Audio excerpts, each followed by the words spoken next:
Hello and welcome to Elvenhome, and to this edition which concentrates on the building of the engine shed, starting to build the side panels, and also takes a look at a kit that I think may well provide me with a good route to getting the dwellings that I need up at High Elven. A little bit of running shots, and also I let you see train cam and how I use train cam. So let's get to the desk, where I've spent a lot of time over the last couple of weeks refining the side panels that will form the walls for the engine shed. Most of my time over the last 2 weeks has been spent on developing further and indeed starting to construct the engine shed. In the last video I showed you my prototype, the sort of proof of concept idea for building the panels that will form the wall. And this was the one that I showed you. I haven't got the brass windows in, but the idea was that that would sit, which way round have I got that? Let's do a quick check. Yes. That would sit like that with the window set into it, and that would be the exterior.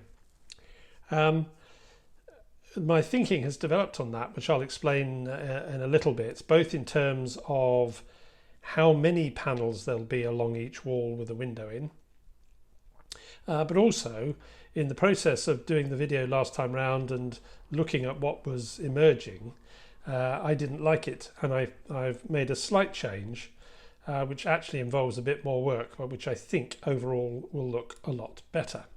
But I'll come back to that in just a moment. You'll see that I've now stuck together the first of the two canopies that will run the length of the engine shed, the roof pieces. I've yet to put together the second one. This is slightly shorter than the engine shed. I'll just keep it that way around.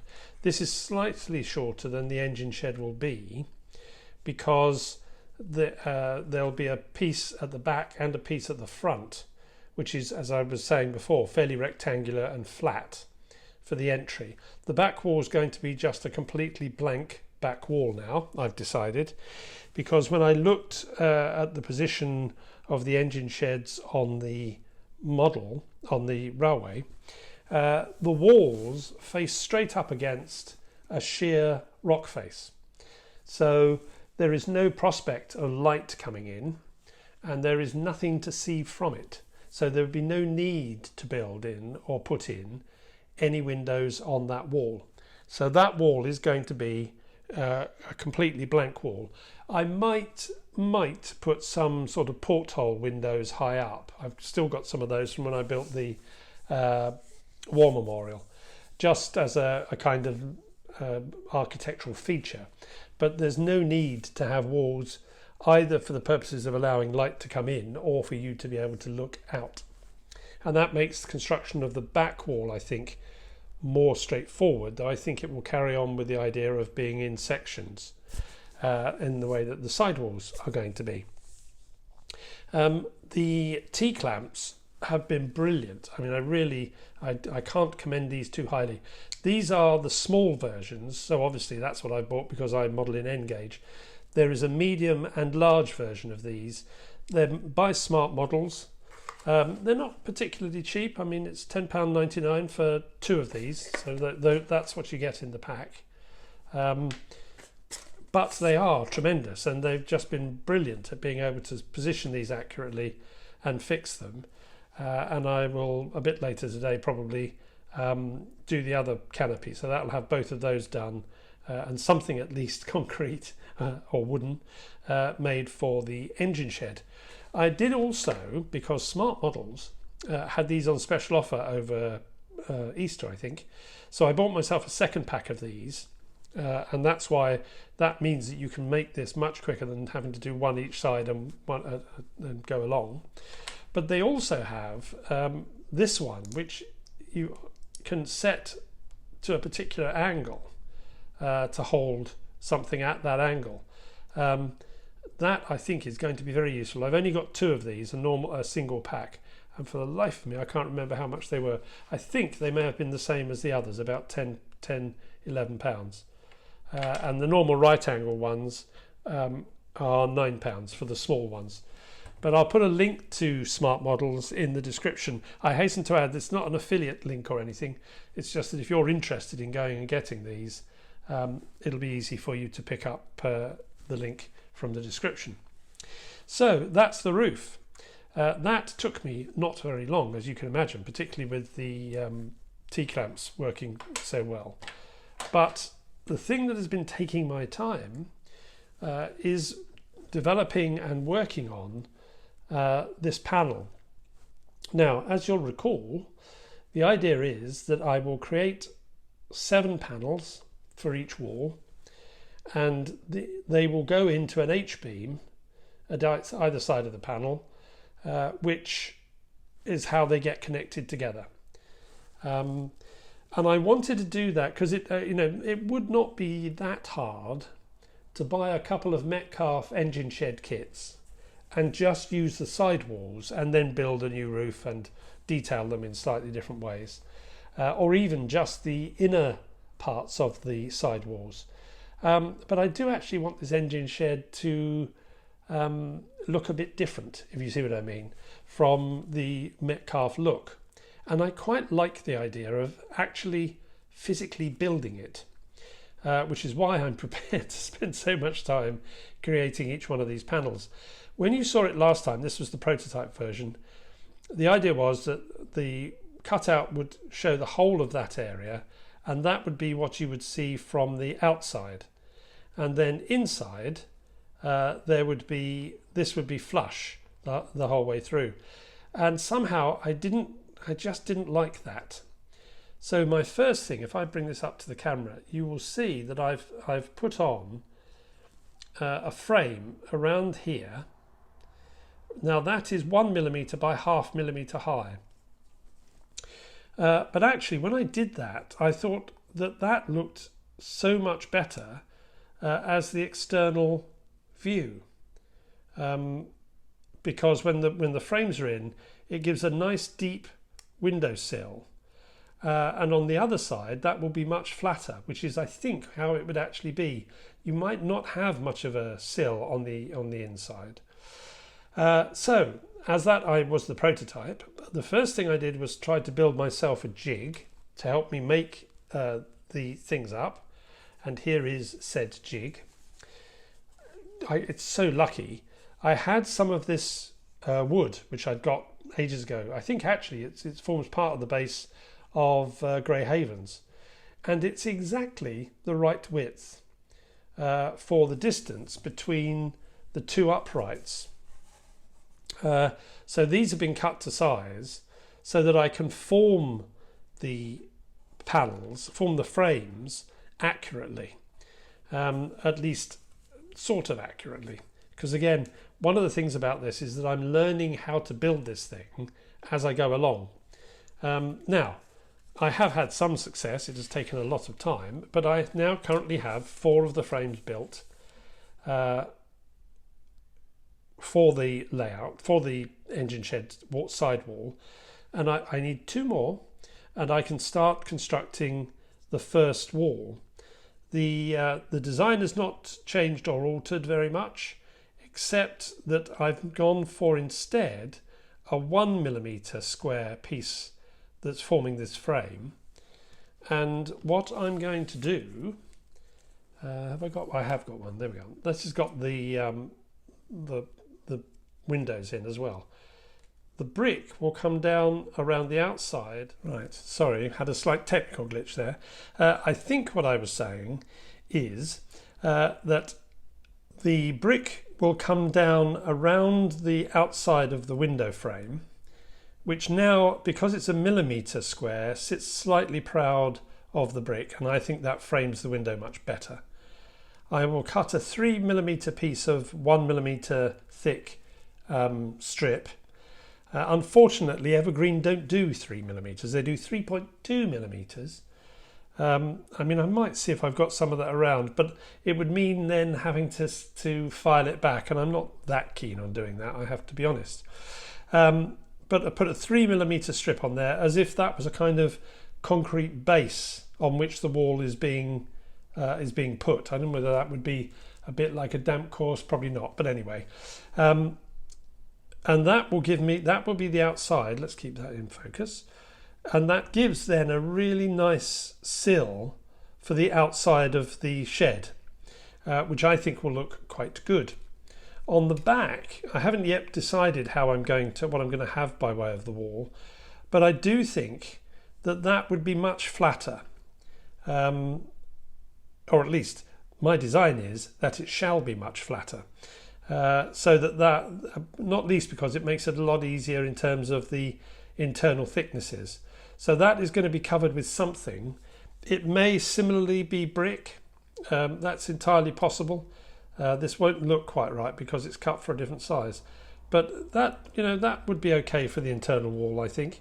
Painted white, more likely than just left brick, to try and get some internal light reflection going around inside the building. But building these frames has really put at a premium the accuracy of cutting. The jig is accurate. It was measured out with the calipers, and essentially the way that the jig works, if I show you very quickly, is that the top and bottom bars are inserted in the jig here and here, and then the two long stretches, which are 2mm by 1mm, are glued into position either side. But those have to be absolutely accurately cut to be long enough to go between these two, but still butt up reasonably tightly against them. Otherwise, of course, they won't stick together, because this thing in the middle is stopping these coming any closer than the distance I require. So the way that these are constructed is that these two go in first, then the two uprights. I have to turn it over this way. So that's the two long uprights, and then these two 1mm by 1mm uprights go on top. A 1mm section goes in the middle there, and then this is taken off of this jig and is put onto this jig, because that is just the right distance to finish off both the external frame for what will be now come the outside wall, but also to fit this centre bar here and the piece that goes across on the inside, and that's forming the hole into which the windows sit. So it really has been quite a lot of fiddling around to get my lengths of evergreen styrene cut accurately, and I've discovered also with this. Now this is a razor saw, and you can probably just about see how thin this thing is, but you get that wrong by the thickness of the blade and nothing is long enough. I don't mind getting it the other way because I can cut more off. So accurately marking from the point at which the blade comes down here to the measuring stop is proving something of a challenge. However, it has to be said, I am thoroughly enjoying myself, and I really feel as though I am actually building this engine shed, rather than just either making use of a bit of a kit or just cutting up a bit of card. I don't demean cutting up bits of card, because that's how most of my other buildings have been made. But when this is finished, I think most of it is going to be something that has actually had to be fabricated in sections and made to come together. One other thing that I wanted to show you before I finish on this subject for this week is these. Now this is from York Model Rail, and you'll see it's 00 scale. The brick card that I'm using, I'm pretty certain is a Slater's card. I bought it at my local model shop and it didn't have a brand name on it, but I'm pretty sure it's the Slater's card, and I'm pretty sure it's their 4mm brick card. And given that that's what I'm using for the outside, I thought that might work well for some headers, header bricks, which you can probably get the idea. Let's get one of them out. And I think it will, which will really, I think, make it look as a kind of external embellishment. Not the biggest, there's two sizes in this thing. But this header course here, if I turn it round, I'll use the centerpiece of the header course. There we are, this is right. And I think if I can sit that on top of there, that will, I think once painted up obviously, that will look quite good. And they do have separately a keystone brick which you can put over that centerpiece, and that sitting atop each of the windows will, I think, really help set off the exterior. One of the things I find, and I suspect other Engage models will be the same, is that kind of product, whether it's a curved arch sitting above a window or just a header course like that, are almost impossible to find in Engage. So that's where I am on the building. It's taken hours and hours of work, fettling things, recutting. I've got quite a lot of small pieces of evergreen styrene. I hope by the time you come back next time that I will have one complete wall panel, because as I say, I've got 2 more of these frames to make, and then I will want to paint everything up and construct one of the side walls. That is, to an extent, still a bit of a proof of concept, because if when I've put it all together it looks dreadful, then I'll need to think again. One of the other things I realised was that the H-beam I was going to use, which was the 4mm H column, was too small. That actually, once I got everything put together and tried to insert into the H, I didn't have enough space. So I've gone up to the 4.8. If I show you there, you'll see there's plenty of room there. And once the other card's on, that will sit in really quite nicely. So that's been quite a lot of chat. But it's been an interesting exercise over the last week, and I really feel as though I'm getting somewhere now. And the fact that I've been able to build 4 of these things identical to each other gives me comfort that it can at least be achieved. So with that, we'll have a short running session, perhaps a bit of train cam as well, and then I'll come back and talk about another project that I started and I'd hoped to finish, but I did halfway, to do with the housing of the majority of the people up at High Elven.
I've been asked a couple of times about train cam and what do I use as a train cam, and what I use is the insides of a spy pen.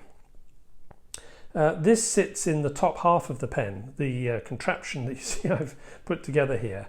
So this whole section here sits in the top half of the pen, and the lens, which is on the front of the camera, is actually attached through 90 degrees so that it can look out at the little pinhole that sits just above the pen clip on the original pen.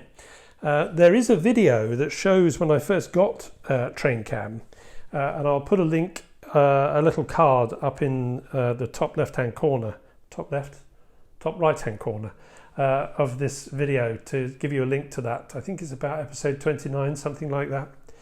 Just showing you the pen, and after I'd taken the innards out. It's sitting on a bulk grain carrier, which I cannibalized. I bought this bulk grain carrier and it's completely out of period for what I wanted. But by turning the top half of the Pico kit, this bit here, upside down and sitting it on the bottom half, it became a beautiful cradle for the pen to sit into. It's charged in the way you would normally. This is a USB fitting, and you just plug it in and it charges itself up. And all the pen controls are done from a little button on the top end here, which ordinarily is operated by a button on the top of the pen. As you can see, I have to run it with a barrier wagon because of this sticking out here. But I have been really pleased with Train Cam. I like the quality of the pictures. I have looked at other things, but one of the main constraints for me, if I show the tunnel mouths here, these tunnel mouths were scratch built, and therefore the clearance on them does not allow me to use the little cube cameras. I did buy one, although I bought a cheap knockoff, but as soon as I put it on the track, and I'm using code 55 track, it was completely out of gauge. Not only did it fall off as soon as it hit this, but any passing train would give it a good clip and send it flying across the layout. So that's Train Cam. That's how she works. And of course I can just pick it up and sight it anywhere that I want to take images, which is how I'm able obviously to put it between the tracks and have the two trains running beside it. But I thought I'd give you a chance, for those of you who didn't see all those videos ago, the arrival of Train Cam, just how Train Cam works, which was used to get the shots that you've just seen. I was idly thumbing through, or I suppose clicking through, various websites, really looking for things to buy, I suppose. But I came across these Kestrel kits, because Gagemaster sell them, I think, of this little bungalow. You may recall some months ago when I said how High Elven would be laid out, that I talked about a number of small, fairly simple dwellings which most of the people working or living up at High Elven would live in. If I move away from here and just move you to the side here, you'll have seen these dwellings. Let's put the lights on, let people be at home. You'll have seen these dwellings that have been put in, which run along Station Road. And the intention here is for the ground to be built up a little bit. I keep talking about the remnants of a castle, and I really do mean the remnants. I am not going to build some castle stuck right on the edge. It will be the odd, possibly the odd half turret maybe, but what would have been the hill leading up on which the castle may have stood on the raised ground.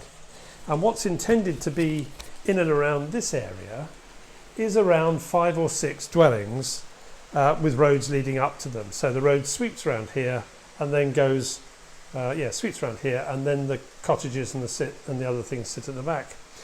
So I bought one of these kits, and you can see that it is a very, very simple kit.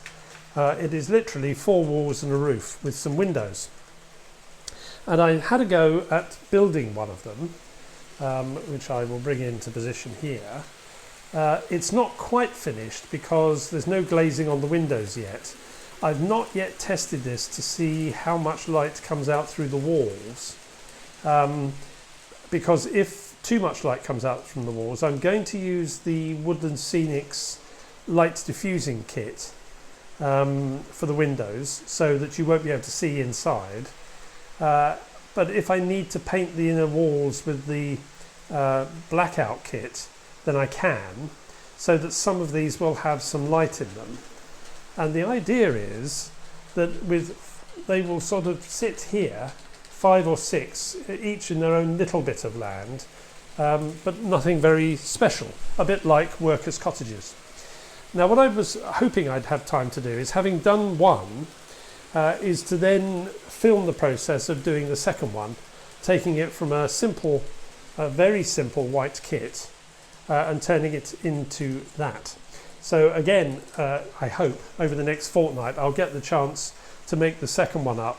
I do quite like them, and the beauty of course is that building 6 dwellings exactly the same by hand would be interesting, I suspect, but probably tedious after the first. If I can actually get this little group of bungalows to work as I want and then sit them in the land as I want, I think that may provide a pretty good outcome for what is a very simple kit. They're only about $5 each, I think. And I've been quite pleased with the outcome of that one and the painting technique, which is nothing spectacular, but which is giving me the look that I want, of still in keeping with the other properties around it. It does have a brick pattern. If I show you this, one of the walls, bring them into close, you'll see it's got a brick course at the bottom, and then what looks to be a kind of pebble dash or whitewash kind of feel for the top, which it works really well for the kind of painting that I want to do on there. So I hope by the end of the next video that I will have been able to sit down with the camera and build this second one and paint it up, and also to have completed the test of the lighting for the inside. Not all of them will be lit, I don't think, but maybe I will light them all, because it's interesting with the ones that I've done along here, you can't quite see. Not all of them are lit, and it rather irritates me that they're not, but I think it does give a bit more realism that not every house has got all the lights blazing on them. So that rather completes the video for this week. It's a little bit shorter than normal, but that's because although I've done quite a bit, it hasn't actually produced much in the way to talk about. I hope you've enjoyed the video. Please, if you have, give it a thumbs up, that's very helpful. And if you haven't already subscribed, well, please do subscribe, because it'd be great to have you along. And of course, do let me have your comments, because they're all very helpful as I start thinking about building things, or just things I don't notice on the layout. And somebody will make a comment and it will make me think, oh, well, maybe I could do it this way. So until I speak to you again in about a fortnight's time, that's goodbye from me. Bye-bye.